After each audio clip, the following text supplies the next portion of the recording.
누가복음 24장 13절로 35절까지입니다. 그날 그들 중 둘이 예루살렘에서 25리 되는 엠마오라는 마을로 가면서 이 모든 된 일을 서로 이야기하더라. 그들이 서로 이야기하며 문의할 때에 예수께서 가까이 이르러 그들과 동행하시나 그들의 눈이 가리워져서 그인 줄 알아보지 못하거늘 예수께서 이르시되 너희가 길 가면서 서로 주고받고 하는 이야기가 무엇이냐 하시니 두 사람이 슬픈 빛을 띠고 머물러 섰더라.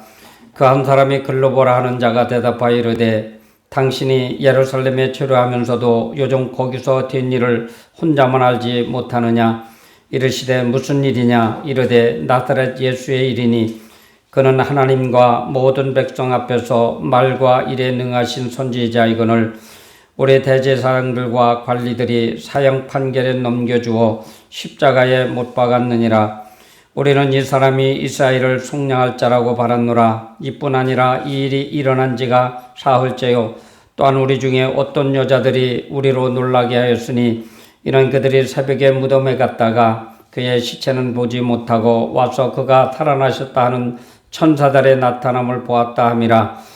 또 우리와 함께 한 자 중에 두어 사람이 무덤에 가 과연 여자들이 말한 바와 같음을 보았으나 예수는 보지 못하였느니라 하거늘 이르시되 미련하고 선지자들이 말한 모든 것을 마음에 더디 믿는 자들이여 그리스도가 이런 고난을 받고 자기의 영광에 들어가야 할 것이 아니냐 하시고 이에 모세와 모든 선지자의 글로 시작하여 모든 성경에 쓴 바 자기에 관한 것을 자세히 설명하시니라. 그들이 가는 마을에 가까이 가매 예수는 더 가려 하는 것 같이 하시니 그들이 강권하여 이르되 우리와 함께 유하사이다. 때가 저물어가고 날이 이미 기울었나이다 하니 이에 그들과 함께 유하러 들어가시니라. 그들과 함께 음식 잡수실 때에 떡을 가지사 축사하시고 떼어 그들에게 주시니 그들의 눈이 밝아져 그인 줄 알아보니 보더니 예수는 그들에게 보이지 아니하시는지라. 그들이 서로 말하되 길에서 우리에게 말씀하시고 우리에게 성경을 풀어주실 때에 우리 속에서 마음이 뜨겁지 아니하더냐 하고 곧 그때로 일어나 예루살렘에 돌아가 보니 11제자 및 그들과 함께한 자들이 모여 있어 말하기를 주께서 과연 살아나시고 시몬에게 보이셨다 하는지라. 두 사람도 길에서 된 일과 예수께서 떡을 떼심으로 자기들에게 알려진 것을 말하더라. 아멘. 부활절입니다. 오늘은 그냥 넘어가지 마시고 서로 앞뒤 보시면서 부활을 축하합니다. 한번 인사해 보실까요? 부활을 축하합니다. 두 번씩 하세요. 부활을 축하드립니다. 네. 어떤 교회에서는 보니까 부활 찬양을 부르면서 계속해서 그냥 한 절 부를 동안 막 인사를 하더라고요. 앞뒤로 막 하는 것을 들어봤습니다. 엠마오 길에서 만난 부활절 그 두 제자의 이야기입니다. 두 제자 어떤 제자인지 모르지만 우리 두 제자는 예수님께서 이렇게 처참하게 십자가에 못 박혀 죽은 이야기를 마음에 담고 이야기하면서 25일이나 되는 그 길을 내려가고 있습니다. 원망이 많았겠죠. 참 예수님 같은 스승만 있으면 얼마나 좋겠어요. 이분들이 예수님을 따르게 된 이유는 희망이 보이거든요. 인간적으로 생각할 때 보니까 먹는 거 해결해 주지요. 질병도 다 고쳐주지요. 이러니 예수님만 따르면 수지 맞는 거 아니에요? 요즘 땀 흘려서 일하고 하는 것보다 예수님을 따르면 그리고 나중에 지옥도 아닌가 고 천국 가게 해준다니 얼마나 좋겠어요. 아마 그들 마음속에는 희망이 부푼 가운데 주님을 따르지 않았나 싶습니다. 그런데 어느 날 갑자기 예수님이 십자가에 못 박혀 죽고 또 무덤에 묻혀 버렸습니다. 얼마나 실망스러울까요? 그런 예수님이 나는 부활하리라 라는 것도 가르쳐 줬음에도 구약시대에도 이런 일이 있으리라 한 얘기를 했음에도 불구하고 많은 선지자를 통해서 예수님이라는 분이 이 땅에 오셔서 나중에 십자가 달려 돌아가시고 부활하신다는 것을 누누이 들었음에도 불구하고 자기 스승은 그게 아닌 줄로, 즉 인간이신 줄로 알았던 것 같습니다. 어쨌든 이들은 그 마음에 원망하는 마음과 의심하는 마음을 가지고 엠마오로 내려가기 시작합니다. 얼마나 마음이 아프고 통문이 많았겠어요. 이 엠마오로 내려가는 두 자들은 그야말로 희망이 사라진 그들입니다. 가슴 벅찼던 그 기대가 무너졌습니다. 왜 그럴까요? 어떤 제자는 우리 이 형제판에 좌의정, 우의정을 꿈꾸고 예수님을 따랐으니 다른 제자들은 그런 마음이 없었을까요? 다 그런 마음이 있었겠죠. 그러니까 이 제자들도 누가 말하지 않아도 너무나도 힘든 그 시간, 어떻게 보면 이 성경 말씀을, 즉 예수님의 말씀을 믿지 못하는 불신앙의 자세로 돌아가고 있습니다. 그래서 차라리 이럴 바에는 내가 고기 잡던 사람이니 고기나 잡아야 되겠다. 빨리 농사 짓던 사람이니 지금 빨리 해야 못자리도 하고 또 논두렁도 하고 그래야 될 거 아닌가. 빨리 주님을 잃어버리자. 등등 이렇게 생각을 했을 것 같아요. 어쨌든 이런 분들이, 이 두 분들이 너무 힘든 가운데도 이렇게 내려가면서 주고받는 거예요. 그런데 거기에 슬그머니 예수님이 나타나셨죠. 그들은 이제 감격과 기쁨의 증인이 됐는데 우리 주님을 만나고 나서 여러분 그들의 눈이 밝아져서 자기와 동행하신 분이 누구인 줄 바로 알았습니다.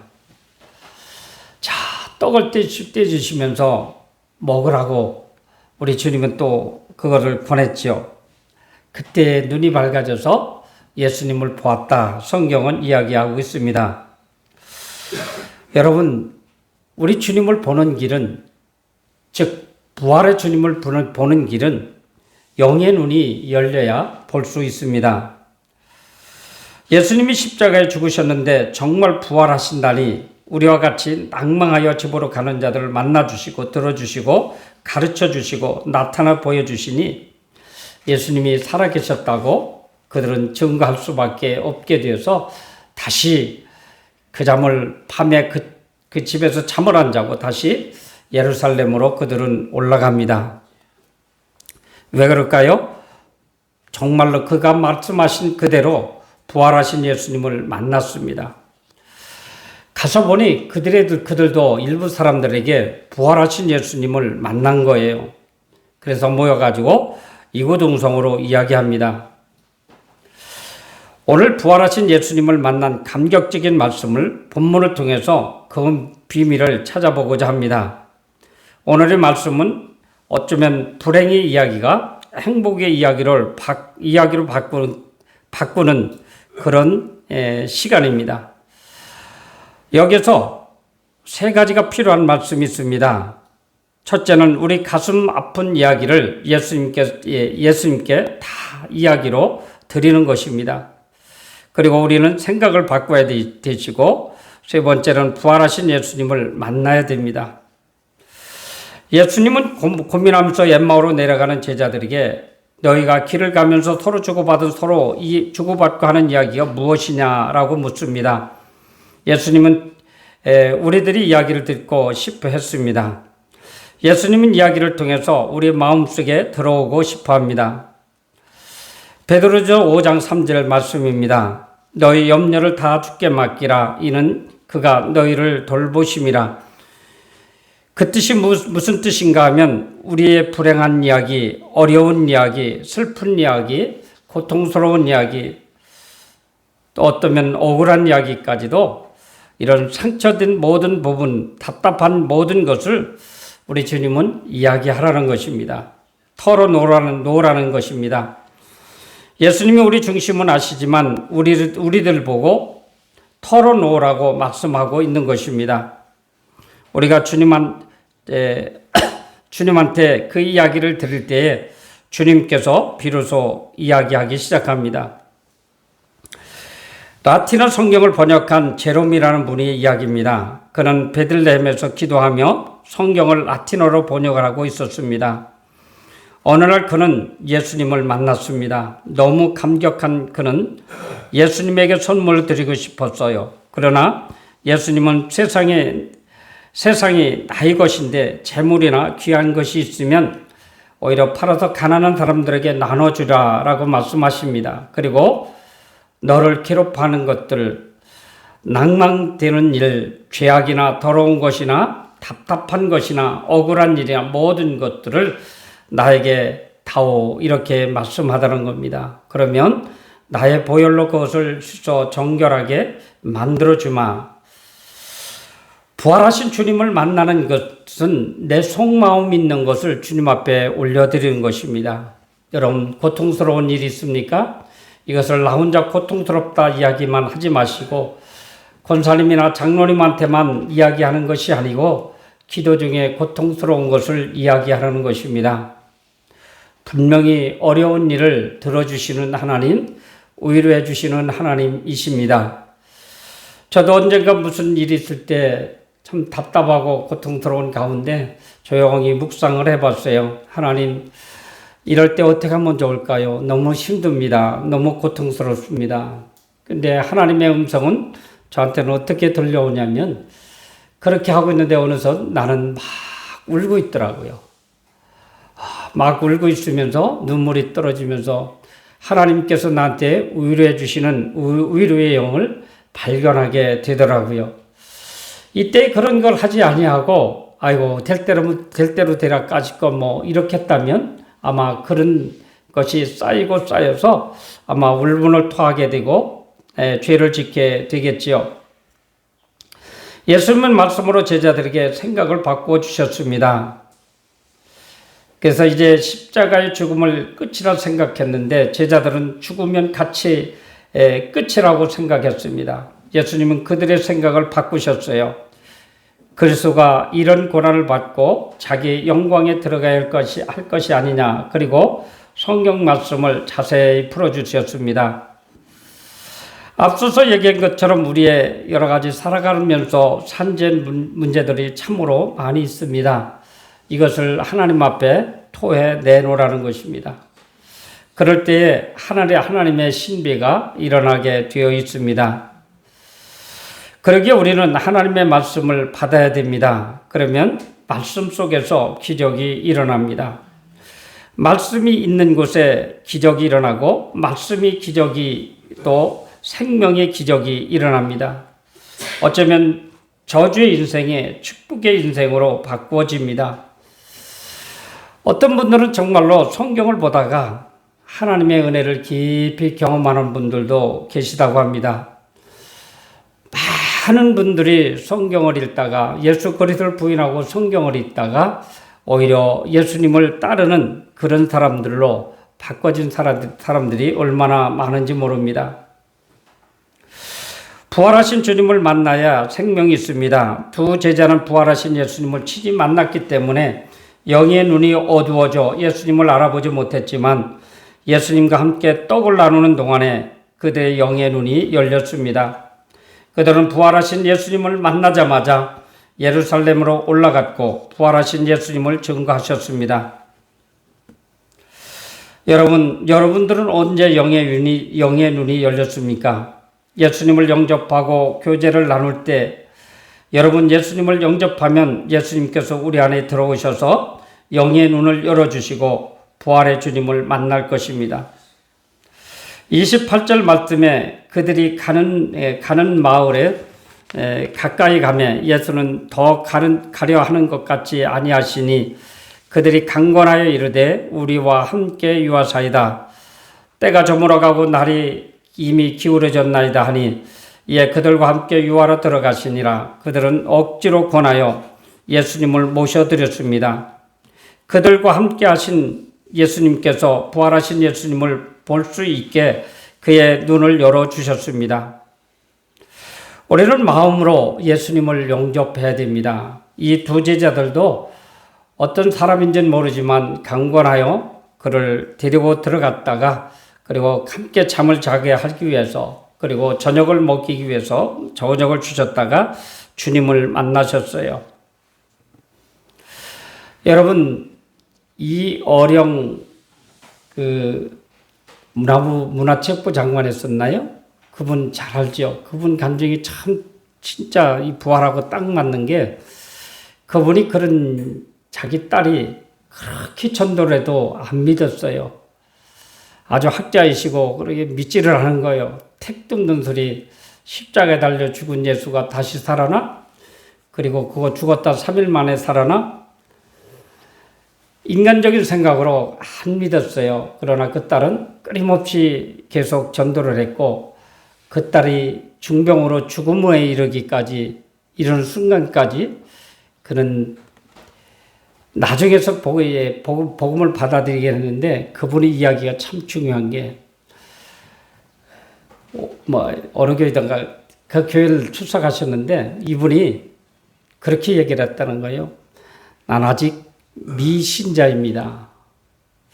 예수님이 십자가에 달려 돌아가신 것까지는 내가 인정하고 믿고 싶지만 아직 부활한 예수님을 믿을 수가 없습니다. 그러니 나는 세례 안 받습니다. 교회는 다니면서 그랬다는 거예요. 그런데 따님이 죽어가면서 죽어가는 그 모습 속에서 아버지와 딸하고 무슨 대화 속에서 그랬는지 모르지만 그 속에서 부활을 믿게 된 거예요. 그리고 책도 쓰고 부활하신 예수님을 얼마나 많이 증거했는지 몰라요. 물론 딸은 죽어서 이 땅에 없지만 딸의 죽음으로 인해서 이어령 박사가 부활신앙으로 돌아왔다고 하는 사실입니다. 여러분 제가 한번 그 전에 성경 지식도 없고 막 믿으면 충만한데 막 어떤 친구가 그래요. 야, 예수님이 십자가에 달려 죽었다고? 죽은 사람이 3일 만에 살아났다고? 야, 그걸 믿냐? 그런데 저는 지금 마음으로는 믿어지는데 뭐라고 표현을 할 수가 없는 거예요. 여러분 그런 적이 있지 않아요? 표현을 할 수가 없는 거예요. 근데 그때 목사님이 한번 설교를 하신데 70년대에 김종필 씨가 국무총리를 그냥 오래 지내셨잖아요. 김종필 씨가 세계 순방을 하고 돌아와서 김포공항에서 내려서 기자회견 내용이 신문에 났는데 지금 같으면 딱 어려서 해놨으면 얼마나 좋았을까요? 그런데 자기도 기독교를 믿겠다. 예수를 믿겠다. 예수를 믿는 나라마다 다 잘 살더라. 그 얘기를 내가 한 거예요. 야, 인마, 너 김종필 비도 잘 배웠어? 너나 나나 농촌에서 있는데 뭐 한다고? 그런 분들이 예수님은 살아계시고 하나님의 아들이라고 하고 그가 예수를 믿는다고 하는데 너 아무것도 모르는 것이 그냥 예수가 살아났다고 부활했다고 나는 믿어지는데 설명을 할 수 없다. 근데 지금도 생각해도요. 진짜 잘 대답한 것 같아요. 사랑하는 성도 여러분, 우리 오늘 부활절입니다. 부활하신 예수님은 다시 우리들에게 들어오시고 오고자 합니다. 어쩌면 예수님이 이곳에 와 계십니다. 예수님 오십시오. 내 마음에 들어와 주십시오. 영접하면 예수 그리스도가 우리 마음에 들어오십니다. 오늘 오후 예배 때 성찬식을 합니다. 예수님은 성찬을 통해서 우리들에게 들어오십니다.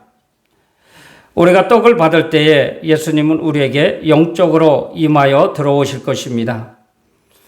우리가 잔을 받으면 예수님은 그 잔과 함께 우리들에게 오셔서 우리의 죄를 씻으시고 고치시고 변화시켜 하나님의 기쁨과 감격으로 인도하여 주실 것입니다. 어떤 목사님이 저한테 제가 무슨 대답을 하나 하고 물어봤어요. 목사님, 부활을 믿으십니까? 대답 좀 해주세요. 제가 그랬어요. 그랬더니 목사님 하시는 말씀, 무슨 증거나 무슨 답은 없지만 오래 기도하고 목회 생활해서 그런지 몰라도 언젠가서부터는 부활의 확신이 있다고, 자기는 부활의 확신이 있다고 저한테 그런 얘기를 하는 거예요. 그러면서 저를 보고 그냥 기도하시고 이렇게 나가시다 보면 부활신앙으로 들어오게 됩니다. 그러면서 그렇게 또 얘기를 해요. 뭐라고 얘기냐면 부활신앙만큼은 우리 인간 이성으로는 도저히 풀 수 없는 그런 사건이기에 그 영역은 하나님 앞에 맡기고 성령께서 또 성경에서 부활하셨다 하니 그냥 믿습니다 하고 나가다 보면 부활신앙에 우리 신앙으로 자리 잡게 될 것입니다. 여러분들 이 말씀이 믿으시나요? 저는 그렇구나. 하나님의 영역이에요. 그 부분까지 우리가 어떻게 죽었던 사람이 살아나고 또 오늘 예수님은 자신은 뼈가 있다고 얘기를 했는데 영체이기 때문에 뼈도 없어요. 그런 분이 어떻게 우리 속에 들어오셔서 우리를 부활신앙으로 만들어 주실까? 여러분 꾸준히 기도하시고 매일매일 매년 부활절을 당해서 예배 드리고 나가다 보면 우리도 믿음이 부족한 이들에게 믿음을 채워주시고 부활이 있을 것입니다. 그런데 우리가 부활신앙이 없다. 우리 기독교는 불교나 마찬가지예요. 유교나 마찬가지예요. 하나의 종교로 전락하고 말 것입니다. 사랑하는 성도 여러분, 믿어지지 아니하시면 하나님 믿음 주십시오. 믿음 달라고 그걸 놓고 기도하시면 하나님이 그것을 채워 주실 것입니다. 기도하겠습니다. 하나님 아버지 감사를 드립니다. 이 땅에 수많은 사람들이 하나님을 믿는다고 예수 그리스도를 믿는다고 하지만 부활신앙 앞에서는 주저하고 멈칫거리고 믿지 못하는 혹여 그런 분들도 계십니다. 그러나 아버지 하나님 저희들은 그런 신자들이 아니라 확실하게 믿고 살아갈 수 있는 놀라운 축복을 허락해 주시옵소서. 그래서 한 사람도 저 천국에 가지 못하는 신자 하나도 없게 하시고 부활하여 이후에 다 저 천국에서 만날 수 있는 놀라운 기적을 저희들에게 보여주시옵소서. 예수님 이름으로 기도하옵나이다. 아멘.